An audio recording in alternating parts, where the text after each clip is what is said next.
이사야 62장 1에서 12절 말씀입니다. 62장. 나는 시온의 의가 빛같이 예루살렘의 구원이 횃불같이 나타나도록 시온을 위하여 잠잠하지 아니하며 예루살렘을 위하여 쉬지 아니할 것인즉 이방 나라들이 내 공의를 못 왕이 다 내 영광을 볼 것이요 너는 여호와의 입으로 정하실 새 이름으로 일컬음이 될 것이며 너는 또 여호와의 손의 아름다운 관 네 하나님의 손의 왕관이 될 것이라. 다시는 너를 버림받은 자라 부르지 아니하며 다시는 내 땅을 황무지라 부르지 아니하고 오직 너를 헵시바라 하며 내 땅을 뷸라라 하리니 이는 여호와께서 너를 기뻐하실 것이며 내 땅이 결혼한 것처럼 될 것임이라.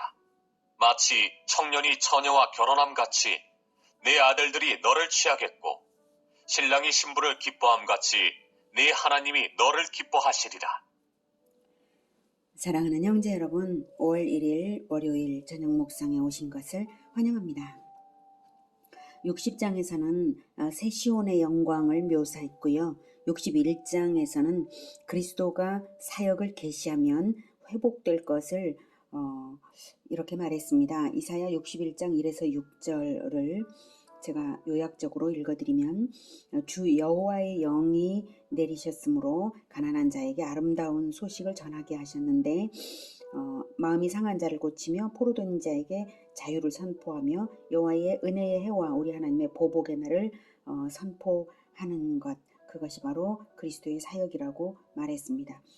그래서 의의 나무 곧 여호와께서 심으신 영광을 나타낼 자라고 시온 공동체로 하여금 그리스도인들로 하여금 그렇게 일컬음을 받게 하려고 그리스도께서 그런 사역을 하신다라는 것입니다. 그러면 그리스도인들은 오래 황폐하였던 것을 다시 쌓을 것이며 그리고 또 여호와의 제사장이라 일컬음을 받을 것이며 이방 나라들의 재물을 먹게 되는 그러한 영광스러운 것을 말했습니다. 이제 62장에서는 새 시온 또는 새 예루살렘이 도래하기까지의 성도의 자세와 임무를 말할 것이고요. 5절까지는 먼저 시온 백성과 하나님과의 관계 회복을 노래한 것입니다. 1절 나는 시온의 의가 빛같이 예루살렘의 구원이 횃불같이 나타나도록 시온을 위하여 잠잠하지 아니하며 예루살렘을 위하여 쉬지 아니할 것인즉 여기에서 나는 그리스도이십니다. 61장에서도 나는 그리스도였죠. 시온 공동체의 구원을 위한 중보자로서 쉬지 않고 사역하겠다고 하십니다. 잠잠하지 않겠다고 하십니다. 그리스도의 사역은 잠잠하지 아니하고 선포하고 가르치는 사역입니다. 잠잠하지 않는 사역, 그것이 그리스도의 사역입니다.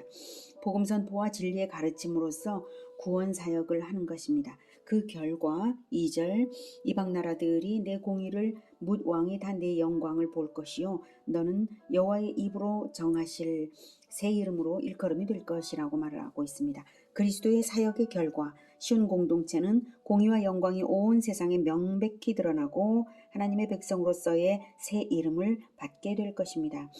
구약 선민은 이스라엘이라는 이름으로 불렸는데 그게 원래 이름이 아니라 새 이름이죠. 새 시온 공동체는 새 이름을 받게 된다는 것입니다. 이스라엘도 새 이름입니다. 이름이 바뀐다는 것은 변화된 인생을 살아가는 자라는 뜻입니다. 야곱이 이스라엘이라는 새 이름을 받았던 것처럼 말입니다. 그래서 새 이름으로 일컬음이 될 것이라는 뜻은 완전히 새 사람으로 변화되라는 비전을 주시는 말씀입니다.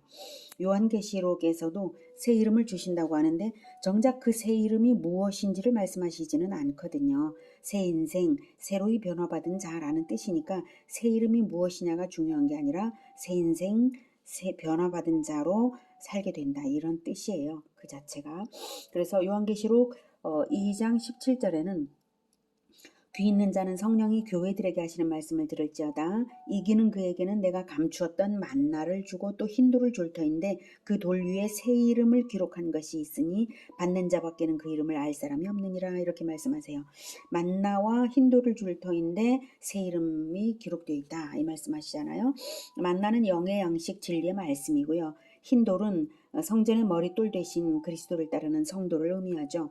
예, 성전 공동체를 이루는 거룩한 돌입니다. 말씀과 그리스도를 따름으로써 재창조된 자들은 바로 재창조를 행하시는 하나님과 변화받는 자 사이의 교류로서만 서로 알아보는 것입니다. 그래서 받는 자밖에는 그 이름을 알 사람이 없느니라. 그래서 주시는 자분과 받는 자 사이에 그 은밀한 교제를 통해서 서로를 알아보고 새롭게 창조되는 자라는 뜻이죠. 요한계시록 3장 12절에는 이렇게 말씀하십니다. 이기는 자는 내 하나님 성전의 기둥이 되게 하리니 그가 결코 다시 나가지 아니하리라.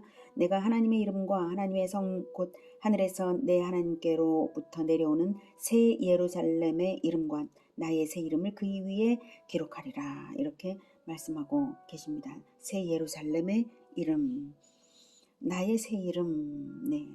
그러니까 뭐 예수님이 또 새 이름을 받는 게 아니죠. 그러니까 이 교회 공동체를 의미하는 거죠. 새로워지는. 요한계시록 21장 1에서 3절에는 내가 또 내가 새 하늘과 새 땅을 보니 처음 하늘과 처음 땅이 없어졌고 바다도 다시 있지 않더라. 또 내가 보매 거룩한 성 새 예루살렘이 하나님께로부터 하늘에서 내려오니 그 준비한 것이 신부가 남편을 위하여 단장한 것 같더라. 내가 들으니 보좌에서 큰 음성이 나서 이르되 보라 하나님의 장막이 그들과 사람들과 함께 있음에 하나님이 그들과 함께 계시리니 그들은 하나님의 백성이 되고 하나님은 친히 그들과 함께 계셔서 이렇게 말씀하십니다. 이 새 예루살렘이 건축물이 아니라 땅이 아니라 그리스도의 신부인 교회 공동체인 것이죠. 당연히 땅이 거기에 포함이 되는 거고 소속이 되는 거고 그런 것입니다. 공동체. 그리스도의 신부인 교회 공동체. 이들은 하나님과 늘 함께 임마누엘의 삶을 사는 자들입니다. 그러므로 그리스도의 사역인 복음화와 제자화로서 우리는 새 이름 즉 새 인격을 받는 시온 공동체임을 믿으시기를 바랍니다. 3절 너는 또 여호와의 손에 아름다운 관 내 하나님의 손에 왕관이 될 것이라. 네. 새 시온의 가치와 지위가 얼마나 지극할 것인지를 하나님의 손에 왕관이 될 것이라고 하십니다. 왕관을 말씀하시는 것은 그저 지위가 높다거나 호화롭다는 것만이 아닙니다. 지도자적 존재, 왕같은 제사장으로 부르심받은 자들임을 말씀하시는 것입니다. 왕같은 제사장의 사역을 받아 순종하라는 비전을 주시는 거죠. 그래서 하나님은 만왕의 왕, 이시지 않습니까? 그 만왕들 중에 한 왕들이 되는 것입니다. 공동체를 개척하는 교회 공동체를 개척하는 자들은 전부 만왕들의 한 왕들입니다. 지도자들은 다 그렇습니다. 자, 구약 시대에는 결코 아무에게나 그 제사장의 지위가 주어지지 않았죠. 오직 아론의 가문 밖에 안 주어졌거든요. 왕도 마찬가지로 왕가만이 왕이 되었죠. 아무에게나 주어지지 않고 함부로 가까이 했다가는 죽임을 당할 수도 있는 존귀한 사역을 우리에게 믿는 자라면 누구에게나 십자가를 따르는 자라면 아무에게나 허락하셨습니다. 그러니 믿음으로 받으시기를 축원합니다. 4절 다시는 너를 버림받은 자라 부르지 아니하며 다시는 내 땅을 황무지라 부르지 아니하고 오직 너를 헵시바라 하며 내 땅을 뷸라라 하리니 이는 여호와께서 너를 기뻐하실 것이며 내 땅이 결혼한 것처럼 될 것임이라. 마치 청년이 처녀와 결혼함같이 네 아들들이 너를 취하겠고 신랑이 신부를 기뻐함같이 네 하나님이 너를 기뻐하시리라. 헵시바는 나의 기쁨이 그녀에게 있다라는 뜻이고요. 뷸라는 결혼한 여자라는 뜻입니다. 이렇게 애칭으로 부르면서 사랑받는 자가 된다는 것이고요. 시온의 회복을 결혼에 비유하시는 것은 기쁨의 교제와 연합이 늘 있어서 영적인 후손의 출산이 계속 이어질 것을 기대하게 하시는 것입니다. 방금 요한계시록 21장 1에서 3절 인용에서도 그리스도의 신부가 새 예루살렘이라고 하셨고 하나님이 늘 함께 거하시는 공동체임을 말씀하셨죠. 임마누엘이 이루어지면 영적인 후손의 출산이 연속되는 것입니다. 버림받은 자였는데 이제는 사랑받는 신부가 되었으니 신랑이신 그리스도와 연합하기를 정말 가난한 겸손한 그 심령으로 뜨겁게 연합하는 새 신부인 것입니다. 그런 의미에서 내 아들들이 너를 취하겠고, 이 말도 문자적으로 해석하려 들 것이 아니라 내 땅이 결혼한 것처럼 될 것이므로, 내 땅이 결혼한 것처럼 될 것이므로 그 결과 마치 청년이 처녀와 결혼함 같이 그리스도와 연합하는 많은 후손들로 인해서 계속해서 많은 영적인 아들들을 낳을 것이라는 의미입니다. 그리스도의 중보 사역은 잠잠하지 아니하시고 복음을 선포하시고 진리를 가르치는 사역으로서 시온의 구원을 이루시고 새 시온 역시 그리스도와 늘 기쁨으로 연합하여서 복음화와 제자화로서 영적인 자손들을 많이 낳게 되는 그런 비전입니다. 그것으로서 장차 재림 때에 도래할 새 예루살렘의 영원한 기쁨과 영광과 부요함을 말할 수 없이 충만하게 할 것을 기대하도록 이 말씀하시는 것입니다. 이렇게 기쁨과 영광의 회복을 선언했으므로 이제 그 비전을 성취하기까지 하나님의 사역자들이 분발하여야 하겠죠. 왜냐하면 새 시온성을 침투하려는 대적들이 있기 때문입니다. 마귀와 그 졸개들이 늘 침투합니다. 그러면 무엇으로 파수를 할까요? 바로 그것도 말씀으로 파수하는 것입니다. 자, 6절부터.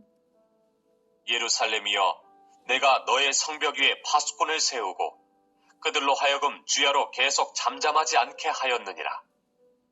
너희 여호와로 기억하시게 하는 자들아, 너희는 쉬지 말며 또 여호와께서 예루살렘을 세워 세상에서 찬송을 받게 하시기까지 그로 쉬지 못하시게 하라. 여호와께서 그 오른손 그 능력의 팔로 맹세하시되 내가 다시는 내 곡식을 내 원수들에게 양식으로 주지 아니하겠고 내가 수고하여 얻은 포도주를 이방인이 마시지 못하게 할 것인즉 오직 추수한 자가 그것을 먹고 나 여호와를 찬송할 것이요 거둔 자가 그것을 나의 성소들에서 마시리라 하셨느니라. 네, 파수꾼 여호와로 기억하게 하시는 자, 너희 여호와로 기억하시게 하는 자들과 파수꾼은 둘 다 진리를 가르치는 사역을 하는 선지자적 일꾼들을 말합니다. 파수꾼이 가르치는 일과 기도하는 일에 쉬지 않을 때 하나님도 쉬지 않고 일하십니다. 하나님은 말씀이 떨어지는 그곳에 싹이 나고 자라도록 일하시는 분이십니다. 그러므로 파수꾼의 기도를 늘 들으시며 작용하십니다. 말씀을 전하는 자의 기도를 하나님께서 들으십니다. 그래서 그로 쉬지 못하시게 하라. 즉 쉬지 말고 복음사역, 말씀사역을 하라는 뜻입니다. 예루살렘을 세워 세상에 찬송을 받게 하시기까지입니다. 예루살렘을 세워 세상에서 찬송을 받게 하시기까지. 그러니까 그저 기도만으로는 아닙니다. 말씀으로 생명의 싹을 틔우고 예루살렘을 마침내 건설하는 것이니까요. 예루살렘이라는 공동체를 건설하는 것은 말씀 사역이잖아요. 그렇게 쉬지 않고 일할 수 있는 동기를 분명하게 주십니다. 9절에 오직 추수한 자가 그것을 먹고 거둔 자가 그것을 나의 성소들에서 마시리라 하고 결코 그 수고의 열매를 빼앗기지 않을 것이라고 그 능력의 팔로 맹세하셨습니다. 능력의 팔로 맹세하셨습니다. 그러므로 가르침의 수고, 전도의 수고에 대한 보상을 반드시 수고한 자가 받을 것이므로 그것을 바라보고 포기하지 않고 쉬지 않고 수고하는 것입니다. 전도의 수고, 가르침의 수고, 기도의 수고는 당장의 열매가 없어 보이기 때문에 쉽게 지칠 수가 있고요. 중도에 포기하기가 쉬운데요. 끝까지 가야 합니다. 당장 가르치는 것을, 전도하는 것을 듣지도 않고 사람들이 회피하고 이럴 수도 있지만 이것을 끝까지 해야 합니다. 예루살렘을 세워 세상에서 찬송을 받게 하시기까지입니다. 예수님 다시 오셔서 새 예루살렘이 시작될 그때까지입니다. 끝까지 포기하지 않는 자가 승리자입니다. 포기하지만 않으면 되는 싸움이 바로 이 싸움입니다. 생각해보면 어려울 것은 없습니다. 잠잠하지만 않으면 되는 일이니까요. 그리스도께서 잠잠하지 아니하시고 가르치셨던 것처럼 언제든 어디서든 날마다 잠잠하지 않고 가르치면 승리는 보장된 그런 쉬운 싸움입니다. 그러니 말하러 발걸음을 내딛는 그것부터가 승리입니다. 그래서 파수꾼들, 하나님의 사역자들에게 성문으로 말하러 나아가라고 명하십니다. 10절. 성문으로 나아가라, 나아가라. 백성이 올 길을 닦으라. 큰 길을 수축하고 수축하라. 돌을 제하라. 만민을 위하여 기치를 들라. 여호와께서 땅끝까지 선포하시되 너희는 딸 시온에게 이르라. 보라, 내 구원이 이르렀느니라. 보라, 상급이 그에게 있고 보응이 그 앞에 있느니라 하셨느니라. 사람들이 너를 일컬어 거룩한 백성이라 여호와께서 구속하신 자라 하겠고, 또 너를 일컬어 찾은 바 된 자요 버림받지 아니한 성읍이라 하리라. 네, 성문으로 나아가 즉 대중에게로 나아가서 백성이 올 길을 닦으라, 큰 길을 수축하고 수축하라 하고 또 돌을 제하라는 것은 세례 요한처럼 그리스도가 오실 것을 선포하며 복음을 믿고 회개하라고 권면하라는 것입니다. 전도하라는 것입니다. 그래서 백성들이 그리스도께 돌아오게 하라는 것입니다. 만민을 위하여 기치를 들라. 십자가의 깃발을 세계 만민을 향하여 들어올리라는 것입니다. 선교하라는 것입니다. 그래서 11, 12절은 그리스도의 신부인 교회 공동체, 시온 공동체로 하여금 다시금 소망을 확인시켜 주시는 것입니다. 여호와께서 땅끝까지 선포하시면서 땅끝까지 선포하시면서 시온 공동체에게 알려주라고 할 만큼, 그럼 그만큼 확실하게 상급과 보상이 있다는 것입니다. 기대하라는 것입니다. 오늘은 잠잠하지 아니하는 그리스도의 사역으로 인해서 새 사람으로 창조되어 새 이름을 받는 새 시온 공동체가 될 것과, 시온 공동체를 위하여 사역자들은 그리스도처럼 쉬지 않고 말씀으로 파수꾼의 사역을 하여야 할 것을 알았습니다.